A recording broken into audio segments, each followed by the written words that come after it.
Uncle mic एक छोटी सी गलती की वजह से अपनी जिंदगी की सबसे बड़ी खुशी तक पहुंच गए। वह एक सेल्समैन थे। एक दिन एक ग्राहक ने उन्हें किराए पर दिए जाने वाले एक दुकान का निरीक्षण करने के लिए भेजा, लेकिन रियल एस्टेट एजेंट को दूसरे ग्राहक से मिलने जाना था। इसलिए उसने माइक से कहा कि दुकान बंद करके चाबी वापस एजेंसी में दे देना। दुकान देखने के बाद माइक सड़क पर चल रहे थे। तभी उन्हें भूख लगने लगी। अचानक उनकी नजर एक याकिनिकु रेस्टोरेंट के बोर्ड पर पड़ी। उन्होंने तुरंत तय कर लिया कि आज का खाना यहीं खाएंगे, लेकिन कुछ दूर जाने के बाद उन्हें याद आया कि दुकान की चाबी अभी भी उनकी जेब में है। इसलिए उन्हें वापस जाकर चाबी लौटानी पड़ी। जब वह दोबारा लौटे तब तक आसपास के लगभग सभी रेस्टोरेंट बंद हो चुके थे। सिर्फ एक सुकियाकी रेस्टोरेंट की लाइट अभी भी जल रही थी। माइक अंदर चले गए। मेन्यू में सिर्फ 2 विकल्प थे, एक 1000 येन का सेट और दूसरा 2500 येन का सेट। माइक ने बिना सोचे महंगा वाला सेट ऑर्डर कर दिया। कुछ देर बाद उनके सामने शानदार वाग्यू सुकियाकी परोसी गई। मांस के टुकड़े इतने बड़े थे कि लगभग उनके चेहरे जितने लग रहे थे।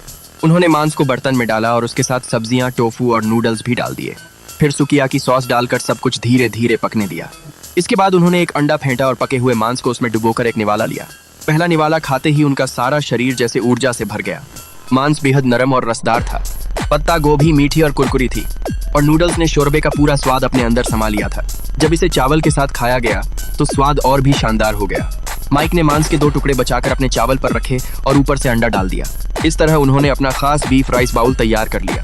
हर निवाला उन्हें और खाने के लिए मजबूर कर रहा था।